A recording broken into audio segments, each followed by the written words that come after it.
आज के इस वीडियो में हम आप लोगों को भारत के प्रसिद्ध बौद्ध विहार और स्तूपों के बारे में बताने जा रहे हैं।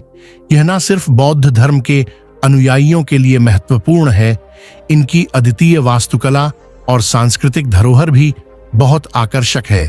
और इन बौद्ध विहारों स्तूपों के माध्यम से पता चलता है कि भारत प्राचीन समय में एक बौद्ध देश था, क्योंकि यह बौद्ध विहार और स्तूप बहुत प्राचीन है।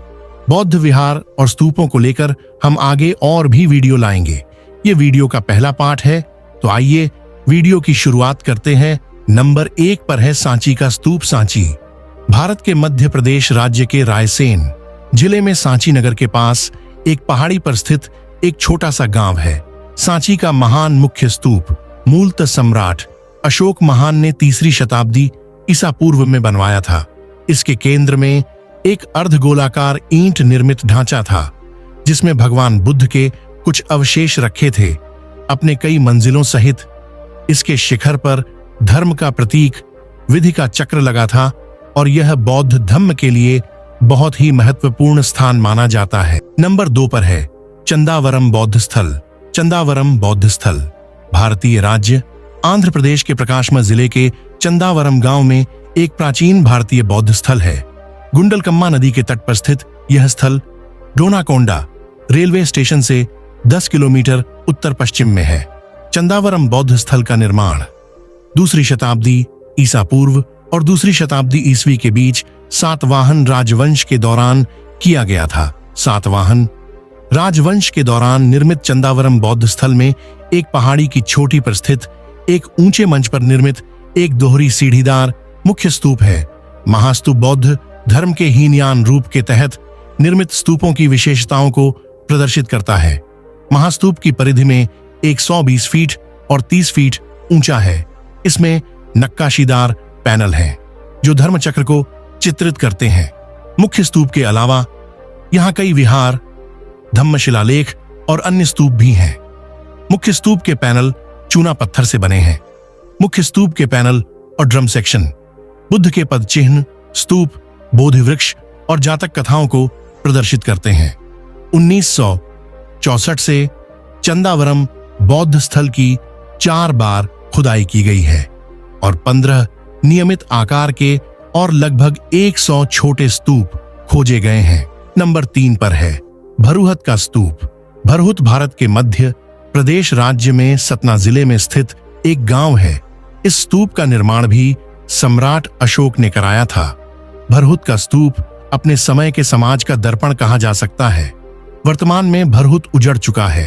केंद्रीय स्तूप एक पत्थर की रेलिंग और 4 तोरण द्वारों से घिरा हुआ था और यह स्तूप बौद्ध धम्म में अपना महत्वपूर्ण स्थान रखता है। इस स्तूप का निर्माण सम्राट अशोक के शासनकाल में हुआ था। नंबर 4 पर है पावुराल्ला कोंडा। पावुराल्ला कोंडा एक लोकप्रिय स्थान है, जिसे विशाखापत्तनम रेलवे स्टेशन से लगभग 29 किलोमीटर उत्तर में भीमुनिपट्टनम के पास नरसिंहस्वामी कोंडा के रूप में जाना जाता है। यह समुद्र तल से 150 मीटर की ऊंचाई पर स्थित है। पावुराल्ला कोंडा का अर्थ है कबूतरों की पहाड़ी, लेकिन पहाड़ी में सफेद पत्थर की उपलब्धता के कारण इसे पावुराल्ला कोंडा के रूप में एक और नाम से जाना जाता है। यह एक खंडहर पहाड़ी की चोटी पर स्थित बौद्ध मठ परिसर है। खंडहर 3री शताब्दी ईसा पूर्व से 2री शताब्दी ईस्वी तक मानव निवास के अस्तित्व के साक्षी हैं। यह आंध्र के उत्तरी तटीय क्षेत्र के सबसे बड़े बौद्ध मठों में से एक है। पावुराल्ला कोंडा स्थल की खुदाई में 2 ब्राह्मी लेबल शिलालेख, विहारों की नींव, गोलाकार चैत्य, मन्नत स्तूप, हॉल आदि मिले हैं। इस स्थल से मोती, पॉलिश किए गए बर्तन, सिक्के आदि बरामद किए गए हैं। यहां लगभग 14 से 16 चट्टानें या कुंड मिले हैं, जिनका उपयोग बौद्ध भक्तों के लिए ताजा पानी इकट्ठा करने के लिए किया जाता था, जो पहाड़ी स्थल पर रहते थे। नंबर 5 पर है सरुमारू। सरुमारू एक प्राचीन बौद्ध मठ परिसर और बौद्ध गुफाओं का पुरातात्विक स्थल है। यह स्थल भारत के मध्य प्रदेश के सीहोर जिले की बुधनी तहसील के पंगोरिया गांव के पास स्थित है। यह स्थल सांची से लगभग 120 किलोमीटर दक्षिण में है। इस स्थल पर कई स्तूप हैं और साथ ही भिक्षुओं के लिए प्राकृतिक गुफाएं भी हैं। गुफाओं में कई बौद्ध भित्तिचित्र पाए गए हैं। मुख्य गुफा में सम्राट अशोक के 2 शिलालेख पाए गए। शिलालेख के अनुसार ऐसा प्रतीत होता है कि सम्राट अशोक ने इस बौद्ध मठ परिसर का दौरा किया था जब वह एक राजकुमार थे और मध्य प्रदेश के क्षेत्र का वायसराय थे। 6ठे नंबर पर है गुंटुपल्ली बौद्ध स्मारक समूह। गुंटुपल्ले या गुंटुपल्ली बौद्ध स्मारक समूह भारत के आंध्र प्रदेश राज्य के एलुरु जिले के कामवरपुकोटा के पास स्थित है। यह एलुरु से लगभग 40 किलोमीटर दूर है।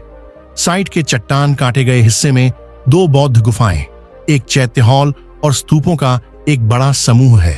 चैत्य हॉल में लकड़ी की वास्तुकला की नकल करने वाला एक दुर्लभ नक्काशीदार पत्थर का प्रवेश द्वार है। ईंट और पत्थर में संरचनात्मक इमारतों के अवशेष हैं, जिनमें ईंट से बने 2 विहार के अवशेष शामिल हैं। साथ ही 2 स्तरों पर खुदाई की गई गुफाएं भी हैं, जिसमें एक असामान्य संरचनात्मक चैत्य हॉल शामिल है। इसके मूल में पत्थर का स्तूप है। ये ज्यादातर 200 ईसा पूर्व के हैं। जमीन के ऊपर मुख्य इमारत ईंट से बनी है, एक पत्थर के स्तूप के चारों ओर, जिसके सामने एक छत पर 30 से अधिक छोटे स्तूप हैं। खुदाई के दौरान 3 अवशेष ताबूत मिले। ताबूत में सोने, चांदी, क्रिस्टल मोती जैसे कई कीमती तत्व थे। पद्म पाणी की कांस्य प्रतिमा एक ताबूत के साथ मिली थी। नंबर 7 पर है रत्नागिरी। रत्नागिरी भारत के महाराष्ट्र राज्य के रत्नागिरी जिले में स्थित एक नगर है। यह उस जिले का मुख्यालय भी है। रत्नागिरी में 2 विशाल बौद्ध मठ थे। इनमें से एक 2 मंजिला था। इस मठ में एक बड़ा आंगन था, जिसके दोनों तरफ बौद्ध भिक्षुओं के रहने के लिए कमरे बने हुए थे। इस मठ के अतिरिक्त यहां से 6 बौद्ध मठ, हजारों छोटे स्तूप, 1386 मोहरें, असंख्य मूर्तियां आदि के अवशेष मिले हैं। इन स्तूपों में सबसे बड़ा स्तूप 47 फीट लंबा तथा 17 फीट ऊंचा था। यह स्तूप 4 छोटे छोटे स्तूपों से घिरा हुआ था। इस स्तूप की सजावट कमल के फूल, पंखुड़ियों तथा मणिकों से की गई थी। नंबर 8 पर है रत्नागिरी, जिसका अर्थ है रत्नों की पहाड़ी। यह एक बौद्ध महाविहार का स्थल है, जो कभी आधुनिक ओडिशा, भारत में प्रमुख बौद्ध मठ था। यह जाजपुर जिले में ब्राह्मणी और बिरूपा नदियों के बीच एक पहाड़ी पर स्थित है। यह ललितागिरी और उदयगिरी सहित क्षेत्र के अन्य बौद्ध स्थलों के करीब है और राज्य की राजधानी भुवनेश्वर से 100 किलोमीटर और पूर्व राज्य की राजधानी कटक से 70 किलोमीटर दूर है। रत्नागिरी की स्थापना संभवतः 6ठी शताब्दी के पूर्वार्ध में गुप्त राजा नरसिंह बालादित्य के शासनकाल के बाद हुई थी। बौद्ध स्मारकों का निर्माण 5वीं शताब्दी ईसा से शुरू हुआ, जिसका अंतिम निर्माण 13वीं शताब्दी में हुआ तथा निर्माण का चरम काल लगभग 7वीं से 10वीं शताब्दी के बीच रहा। संभवतः 16वीं शताब्दी के बाद इस स्थल का उपयोग बंद हो गया तथा यह खंडहर में तब्दील हो गया। मुख्य तत्व एक प्रभावशाली स्तूप थे, जो अलग अलग आयामों के कई 100 छोटे स्तूपों से घिरा हुआ था। 3 चतुर्भुज मठ थे। एक मठ सबसे बड़ा है, जिसमें एक सुंदर नक्काशीदार द्वार, विशाल खुला आंगन, आंगन के सामने कक्ष और बरामदा है, जिसमें एक विशाल बुद्ध के केंद्र में एक विशाल मंदिर है। मुख्य स्तूप 9वीं शताब्दी का है और संभवतः इसे पहले के गुप्त युग के स्तूप के स्थल पर बनाया गया था। यह साइट के सबसे ऊंचे स्थान पर है और इसका आधार चौकोर है, जिसकी दोनों तरफ 47 फीट की ऊंचाई है। स्तूप अब 17 फीट ऊंचा है, लेकिन मूल रूप से यह काफी ऊंचा था। स्तूप बड़ी संख्या में बहुत छोटे स्तूपों से घिरा हुआ है। यहां तथागत बुद्ध के साथ साथ बोधिसत्व, वज्रपाणी और पद्मपाणी की प्रमुख, अच्छी तरह से संरक्षित खड़ी मूर्तियां एक पोर्टिको में आलों में पाई गई हैं। नंबर 9 पर है कुशीनगर का रामाभार स्तूप, जो उत्तर प्रदेश के कुशीनगर में स्थित है। कुशीनगर का रामाभार स्तूप, जिसे मुकुटबंधन चैत्य भी कहा जाता है, रामाभार स्तूप दुनिया भर के बौद्धों के लिए एक महान धार्मिक महत्व रखता है। यह वही स्थान है जहां भगवान बुद्ध का अंतिम संस्कार किया गया था। इस स्थल को 1910 में एक पुरातात्विक खुदाई के दौरान यह विशाल स्तूप प्रकाश में आया। यह विशाल स्तूप 14.9 मीटर ऊंचा है। इस स्तूप के गोलाकार ड्रम का व्यास 34.14 मीटर ऊपर और 47.24 मीटर नीचे है। यह स्तूप बौद्धों के लिए सबसे महत्वपूर्ण तीर्थ स्थल में से एक है। नंबर 10 पर है ललितागिरी, जिसे ललितागिरी के नाम से भी जाना जाता है। भारतीय राज्य ओडिशा में एक प्रमुख बौद्ध परिसर है। यह परिसर स्तूपों, गूढ़ बुद्ध छवियों और मठों विहारों का घर है, जो इस क्षेत्र का सबसे पुराना स्थल है। इस परिसर में महत्वपूर्ण खोजों में बुद्ध के अवशेष शामिल हैं। इस स्थल पर तंत्रयान बौद्ध धर्म का अभ्यास किया जाता था। ललितागिरी बौद्ध धर्म का एक प्रमुख केंद्र है। भारतीय पुरातत्व सर्वेक्षण के भुवनेश्वर सर्कल द्वारा विस्तृत खुदाई 1985 और 1991 के बीच की गई थी।